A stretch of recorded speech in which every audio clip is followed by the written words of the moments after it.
Howdy, folks. Welcome back to Draft and Drive. My name is Josh. I'm here with my sister, Alexia. We are siblings who are NASCAR enthusiasts, and today we are going over the race weekend at Darlington Raceway. For O'Reilly and Cup, Alexia, start us off with O'Reilly. Alright, so Kyle Larson was on the pole for the O'Reilly race. He obviously won the weekend before. Could he go back-to-back?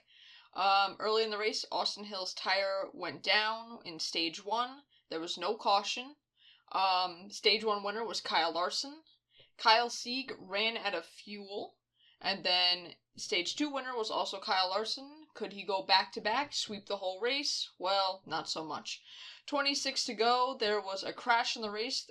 Dean Thompson got into Kyle Sieg. Kyle Sieg was not happy with Dean Thompson afterward. He said that Dean Thompson did apologize, but that wasn't going to cover, obviously, the financial burden it was going to put him in. Austin Hill was involved again. He hit the outside wall. Same with LeVar Scott and Alex Labbe. They also got damage. And then winning the race was Justin Allgaier. He was my race pick, so that's another victory in the bucket for me. I believe you had Sheldon Creed. Yeah, he got me 7th place. Was like solid all day, but obviously nothing going to beat a win. You want to hit us with your good surprise? My good surprise. So, mine are both kind of obvious, unfortunately, but my good surprise, and this has had a bunch of coverage in the past couple of days about the racing, in particular, but also the start to the season for Parker Retzlaff in Viking Motorsports. Was running great all day. He was running like top 5 most of the day. I believe he got somewhere in the top 10. Had a very good day, but he's had a very good start to the season. People are saying he's going to be a top name come, silly season. And then also I had Anthony Alfredo, 12th place in the 96 car. Both very solid days for, cars that necessarily don't run where they finished this week. What about you for good surprise? I actually had both of them. So I had Parker and Anthony Alfredo. Kind of the same thing, they both ran good races, not necessarily where you would expect them to get. These were good finishes for both of them, and that's good points days for both of them. They could be, sleepers that we didn't put into our chase. So we'll see. My bad surprise, this is kind of becoming a reoccurring thing, but I had Harrison Burton. Just not the start to the season that he was hoping for. He finished 22nd this past weekend at Darlington. He's really got to get it together. We're losing points every week. You expect him to get probably around 10th place in this, these cars, and he used to race in Cup. Like, obviously maybe he didn't do great in Cup, but like you think he'd be outperforming a lot of these guys in O'Reilly, and 22nd in the O'Reilly race at Darlington, just not what he's expecting. What about you? Well, just adding on to that, like I talked about, a week or two ago, like just that whole race team, Sam Hunt Racing, has been horrible. I mean, Dean Thompson's out putting Kyle Sieg. It's just the whole organization's had a tough start to the year. But my bad surprise, I had two. I had Jeb Burton, finished 26th, last car in the lead lap. You'd expect Jeb to be up there, slicing and dicing, probably like, hovering around the top 10. And I also had Taylor Gray, who finished 15th. You expect a lot better from both of those guys, at least 10 spots better for each of them, but a bit of a rough day for them. And let's see, race pick for Martinsville. You get to go first. So I'm going with Sammy Smith. I think he's generally pretty decent at Martinsville. I think that he's been kind of hovering around like top 5 this year. I think he's finally going to seal the deal and get the victory at Martinsville. Who is your race pick? I was debating between two Joe Gibbs Racing drivers, between Taylor Gray and Brennan Jones. I believe I'm going to pick Taylor Gray. He's just always been strong here. I think he gets it done at Martinsville. I have high hopes he'll bounce back from this past weekend here at Darlington. And that's all I got for O'Reilly. What about you? Yep, all I had for O'Reilly. You ready to jump into Cup? I am ready. So, to start the weekend off, Tyler Reddick sits on the pole. We've got the GOAT, Darrell Waltrip, does the grid walk, and, most importantly, gives a boogity boogity boogity to start the race. Race starts. Reddick will lead early. Brad Keselowski will take over on the pit cycle, and Brad Keselowski will wind up winning stage one. I believe during this race break, Reddick had to change a battery. So he was on pit road with the hood up, changing his battery as he had like low voltage or whatnot. Let's see. Oh, in that same pit cycle, Ryan Blaney had a loose wheel on pit road. They caught it. He wound up pitting in Austin Cindric's pit. They fixed him up. He obviously had to go to the back. And Bubba Wallace had his very slow pit, had to back up after he was already starting to go because his wheel was not tight. So it put him in the back. Remember that for later. Kyle Larson takes the lead early on in stage two. And then Denny Hamlin, 2311 team order, punts Eric Jones. Eric Jones spins. Denny Hamlin hits the wall and puts Bubba Wallace on the wall, effectively making Bubba Wallace, worthless the entire rest of the race. He finished multiple laps down because of that. Brad Keselowski winds up taking the lead again. Brad Keselowski goes on to win stage two with all of the RFK Fords, looking very good. And running the Biffle throwbacks this weekend. All of them wound up getting stage points in stage number two. Let's see. Riley Herbst gets tagged by Connor Zilic off of turn 4 on the second lap of the ensuing restart. It's a bit of a split, I shouldn't say split decision, but I think like 6 cars stayed out. Chris Buescher being one of them. He stays out. He holds the lead. And finally, Brad Keselowski winds up passing him. And then, I think a set of corners later, Buescher's team calls him late to pit road. He tries to get down, and he nearly spins off of Tyler Reddick. He winds up smacking the wall. Let's see. Then Keselowski will wind up pitting early for the final pit cycle, like 5 laps early. Reddick's team decides to cut it in half. Tyler Reddick tracks down Brad Keselowski with 28 laps to go, and he winds up winning Darlington from the pole for his 4th win of the season. Pretty interesting race, I would say. And going into my good surprise of the day, one of them, Daniel Suarez, has had a pretty good start to the year, kind of along the same lines in the O'Reilly series with Parker Retzlaff. You just kind of don't expect him to be performing the way they're performing. He finished 7th place. He ran in the top 10 the entire day. And my other good surprise was another team, like I briefly mentioned, RFK Racing. They just had it today. Didn't have quite enough to beat Tyler Reddick, but Keselowski finishes 2nd. Buescher was running top 3 most of the day, and Ryan Preece winds up, I believe, 13th. They all were doing very, very good. Who was your good surprise? So I actually had both of them. So I had RFK and I had Daniel Suarez. Gonna kind of bounce off what you said. Obviously, Daniel Suarez, was kind of big question marks around him. He needs to perform well this year to potentially stick with Spire. It was just a 1-year deal. Well, he's been outperforming Michael McDowell most races and kind of going half and half with Carson Hocevar. So he's been one of their lead guys. He's put himself in a good points position. Not someone I had in the chase, so he's doing really well so far. And then obviously, like you said, RFK running the Greg Biffle throwbacks. I said to Josh while we were watching the race, could this be a conspiracy? Running Greg Biffle throwbacks, and they're gonna get the win today at Darlington. Obviously, it didn't pan out, but what a great day for them. They, I think, are performing better this year, obviously, but Brad Keselowski, I had question marks around him to start the season with the broken leg, and wow, he's proven me wrong. He was someone that I thought was not going to perform that well this year with the broken leg, and he's proving me wrong. Almost won the race yesterday. So my bad surprise though, we'll just jump into that. I had Joey Logano and Christopher Bell. Both of them I thought were missing all day. Joey Logano really missed the setup. Especially you look at Austin Cindric, who I think it got a top 5 yesterday. Ryan Blaney also finished well yesterday. He kept getting, obviously, put in the back with the bad pit stops, but he drove his way back up there. And Joey Logano, nowhere to be found all day. They really missed the setup. And same with Christopher Bell, The Joe Gibbs cars were decent, and Christopher Bell, nowhere to be found most of the day. Who's your bad surprise? Well, I also had Joe Logano. Usually you expect the Penske car to be bringing up the rear, the single 2, not the double 2.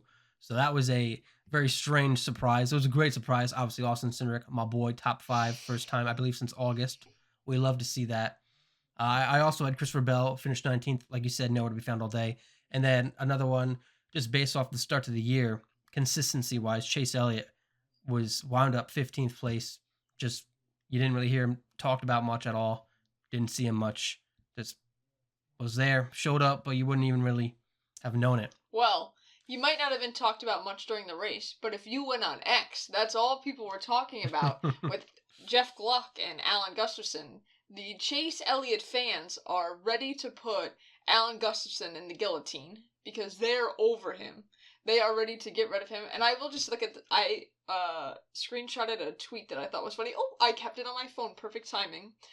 So Jeff Gluck said that he was going to come back and say that if he's so he said that like this is the right call for them, and then Jeff Gluck said, "I will say if I was wrong." Well, guess what? Jeff Gluck said, "I was wrong. Running long was not the right call for Chase Elliott. He only made it back up to position 13." The Chase Elliott fan page said, "Of course you're wrong. We're not slandering Alan Gustafson because we like that. We're doing it because he's absolutely shit. And also because in the other two boxes, there's elite crew chiefs like Cliff Daniels and Rudy Fugle." Needless to say, the Chase Elliott fans are ready to dump Alan Gustafson. So he might not have been talked about much during the race, but on X it was a different story in the NASCAR community. Yeah. I mean, also circling back with conspiracy theories, he said, RFK with the Biffle throwbacks, obviously a very popular one. And I saw actually another tweet that made me laugh about 2311 winning the lawsuit, and now they win for the first 6 races. People forgetting that Front Row Motorsports has been an absolute dumpster fire this year with Gregson, Gilliland, and Zane Smith actually being the one bright spot. But I saw that the tweet was Hendrick Motorsports fans when it's not their cars who are dominating, it's another team that's dominating, and it was somebody throwing a tantrum in the office. I thought it was very, very funny and also slightly true. But we can get into that later on. My race pick for the race, folks. We both got winners today. Tyler Reddick, first place. We'll take that. Who's your race pick, Alexia? I picked Chase Briscoe, who was gonna get himself a top 10, I think, until the contact he had with who do you have on the last lap? Riley Herbst, or it was 2 laps to go. So he was gonna get himself a top 10, but then he had some contact and he ended up finishing 12th place. So, oh well. I had Keselowski for my 36 for 36 though, so that got me a nice 2nd place finish after I've been in absolute shambles lately and throwing myself down the leaderboard with my horrible picks. And you had Eric Jones, right? Where'd he finish? Yep, 10th place. Solid pick for him. Obviously, it's not going to get me, first pick for the 36 for 36, but for Eric Jones, 10th place, you'll take that even if you thought it could have been a little more if he had not gotten wrecked by Denny Hamlin, punted. Mm-hmm. Let's see. So, for Martinsville, I get to pick first. And I think I'd be stupid, absolutely stupid, to pick anybody other than Ryan Blaney, who has just mastered that racetrack. Team Penske as a whole are pretty good there, obviously, besides from our friend in the 2 car. Ryan Blaney gets my pick at Martinsville. Who you picking? So I had Ryan Blaney, but I had a backup in case you picked him, and that was Denny Hamlin. So Ryan Blaney was my go-to, but I'll go with Denny Hamlin. He's generally pretty decent at Martinsville, so again, he's my backup, but it's alright. My 36 for 36, though, is going to be Ryan Preece. I'm trying to still stay away from the front runners so far, but I think Ryan Preece is pretty good on the short tracks, and he will be a solid pick for me at Martinsville. Who's your 36 for 36? I think I'm pretty sure dead last in like almost all 36 for 36 rankings. I believe it's because I'm picking people like, Noah Gragson, Eric Jones, even though Eric Jones did good for me this week. We're doubling up. Ryan Blaney's winning, and he is my 36 for 36 pick. I'm tired of finishing in the toilet. If he sucks at Martinsville, he will be getting a stern tweet and DM from me and a letter handwritten. We need a pick me up in the 36 column. It's getting ugly. Ryan Blaney's gonna ugly. Ryan Blaney's gonna see the tweet from at Draft and Drive Podcast, and he's gonna go, "Oh no, a guy coming at me with 0 followers. Oh, I'm so scared." Yeah, and also like even if he does finish horrible, I mean, there's a 95% chance you're just gonna put the blame on the pit crew because they've been Mm. absolutely. Did you hear the stat they said in the broadcast? 33 out of 36 full-time teams. That's their rank. 33rd. They are horrible. And Team Penske's a top 3 team, they allegedly say, top 3 teams, Gibbs, Hendrick, Penske, so Penske's got to get to work and hiring some new people. Yeah, I would not be surprised. I mean, I don't know. Austin Cindric's team was not in the top 10 list, but I would not be surprised if there's a swap pretty soon because you do know that there is a performance difference between those two this year and, I mean, any year pretty much. But I would not be surprised if they swapped pit crews. Well, if they don't swap But with him, they'll probably take from Wood Brothers Racing, which I wanted to shout out Josh Berry's 17th place finish. While he's obviously, that's not top 10 or anything like that, Connor Zillage finished 18th, Josh Berry finished 17th, and Chastain finished 16th. All people that have been running absolutely dog shit all year. They needed those finishes. Again, it's not a top 10, but it's been better than they've been all running. They're all pretty much in the worst possible position in points. Chastain a little bit better than the other two, but they all needed those finishes. yeah, I mean, same with Briscoe too. 12th place guy has not been able to finish a race, and granted, he was going to be in a much better spot, but still 12th place is pretty good for him. And Austin Cindric as well climbed to 21st in point standings. We love to see that from the cellar to The a little bit attic. better. But yeah, well, for the ceiling for the 2-car, I will take a 5th place. It's a national holiday in this house. We can move on to some off topics if you're ready. Yep, I'm ready. All right. Well, I don't want to take this from you, but I was gonna mention the rough week for drivers in publicity this week, and this was an idea of yours. Do you care if I covered this part? Nope, go ahead. Okay. Well, to start it off, Alex Bowman out for another 3 weeks with vertigo. That was announced. Unfortunate for him. Get well soon. And it's not like, I mean, they said his ride would be waiting for him when he came back. But if you're him, you want your team to do well, but at the same time, you don't want it to do too well. And thankfully for him, the 48 car has not been competitive at all with him gone. Also, before the race weekend started, truck driver Daniel Dye, driving for Kaulig Racing, he mocked Team Penske IndyCar driver David Malukas in a homophobic manner on a live stream platform Whatnot while he was opening card packs, saying he has a gay voice. He got suspended from NASCAR and Kaulig, and he needs to complete sensitivity training in order to return. AJ Allmendinger took over his seat in the truck ride. Also, we got Josh Bilicki getting called out for allegedly sliding in a married influencer's DMs while he himself is married. And with his second child being born this month, his message allegedly asked where she was most ticklish. And we'll see if it winds up being true because, when you just show like a picture, I believe it's pretty easy to Photoshop, and he has not commented on it yet, but we'll take it at face value for now. We'll see what comes of that. And then finally, after the truck race, Ben Rhodes posts to X that on the second lap of the race, he got turned by the upside down face kid, showing a picture, I believe, from like Family Guy or something like that, also known as Tyler Ankrum he's talking about. We'll see if anything comes of this in terms of, NASCAR stepping in. But, we got her on standby. That's perfect. Yeah, that's what he put in his post. We'll see if NASCAR steps in or has a talk with him or whatnot about that, but this goes to show the drivers were not well behaved this week. Let's see. For our NASCAR section, not much. We got like one section, and it was that the judge denied Joe Gibbs Racing request to force Spire to hand over text messages with employees at Haas, Trackhouse, and Rick Ware Racing that show that Spire is using Joe Gibbs Racing information. He said that the claims that that there was text messages that show that they were using the information is concerning, but they didn't have enough evidence to support it, so it's denied for now. And also an expedited discovery for both Joe Gibbs Racing and Gabe Hart is now allowed for both sides. Also, I thought this was kind of interesting. I saw this. Johnny Morris wrote a letter during the trial in support of Richard Childress when he was doing his statements, whatever, for the lawsuit last year, in favor of Richard Childress. He wrote supporting him. the owner of Bass Pro Shops.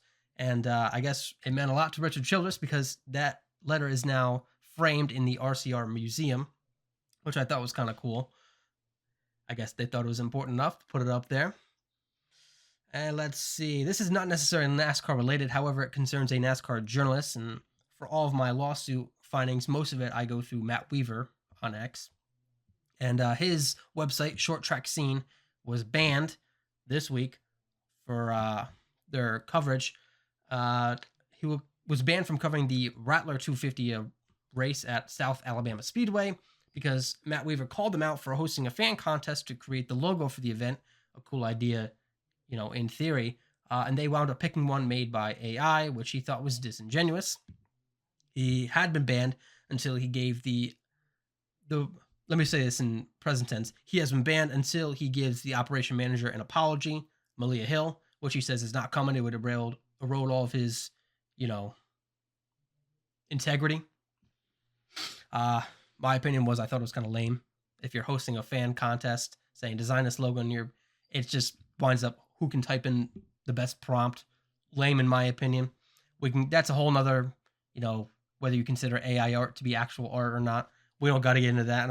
It's not a conversation for today, but I thought with him being a trusted NASCAR journalist, someone I trust quite a bit, it was worth bringing up. And then this whole thing apparently got resolved because Hill called him at 2 a.m. to resolve things, and he will say his piece on Door Bumper Clear, whatever they next post. Let's see. I've only got one more piece here on my side, and it was looking ahead to Martinsville.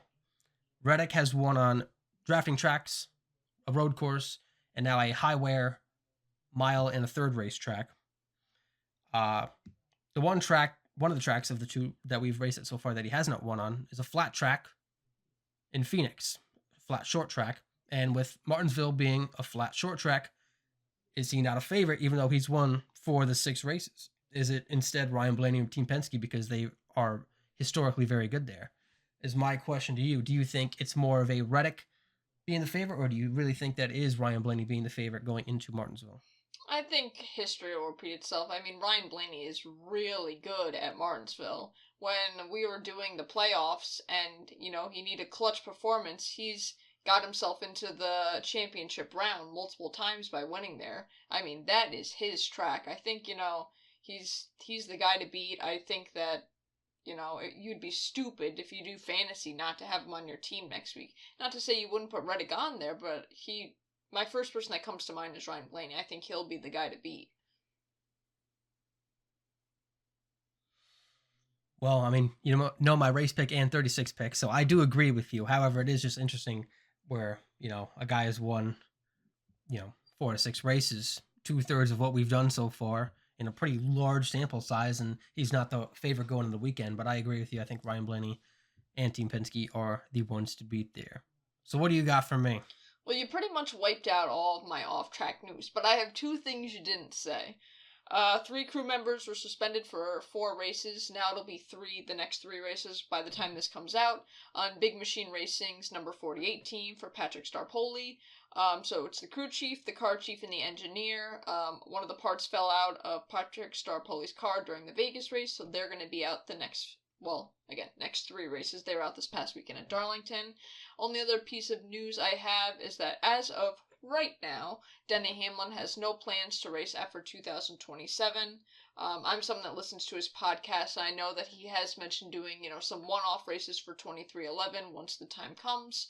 But as of right now, no plans to drive after 2027. It'll be very strange not to see him on the track when he does decide to retire.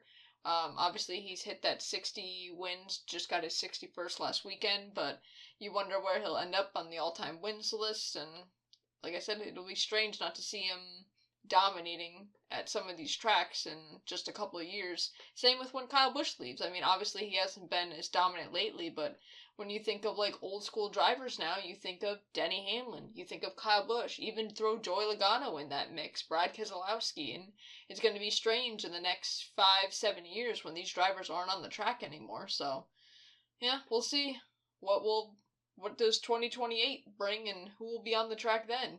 Will Kyle Busch be still on Richard Childress Racing, running in 25th place every week. Yeah, I mean, it also brings up who potentially is, poised to take over that 11 car. Mm-hmm. Because if I was, in the then Xfinity series, now O'Reilly series, a year and a half ago, and they announced instead that instead of pulling somebody from that series, they're getting Chase Briscoe to, drive the 19 car, I'd be upset. And I wonder that, with now a lot of, you know, people potentially, a lot of candidates to choose from if they do choose once again to pull a free agent as opposed to getting somebody from their already, who's already in their own program. Like if Taylor Gray can show, that he's, or William Sawalich can, if they can start getting on a hot streak, now is the time for them because it's basically your audition. If you're trying to make it to the Cup Series and you're trying to have a shot to win, that's probably your best shot. But you got to make sure.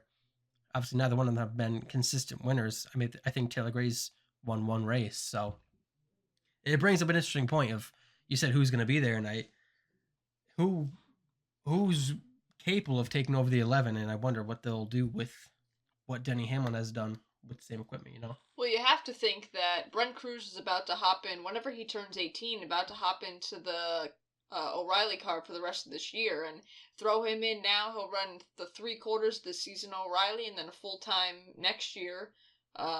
Will he be the person that takes over the 11 car? Right now, he'd be the one that's first on my mind. Obviously, he doesn't have much experience, but when he was in that road course or driving for the road course a couple weeks ago, he obviously outperformed a lot of these drivers and was the good surprise, I think, for both of us in that race. So obviously he's kind of in the same spot as Corey Day, as jumping into the O'Reilly car, and I think obviously Brent Cruz has a little bit more pavement experience, but jumping in the O'Reilly car and has to kind of learn his way, and they're both kind of the people that Hendrick Motorsports and Joe Gibbs Racing might be thinking is their next guy in the future. So that would be the guy that I would think would be one of the people on Joe Gibbs' mind, but we'll see. Yeah. That's it for me. And that's it for me, folks. Thank you so much for watching this short edition of the Draft and Drive podcast. We thank you for watching. We thank you for listening. Subscribe if you're new, and we'll see you next week at Martinsville after our coverage. Bye-bye.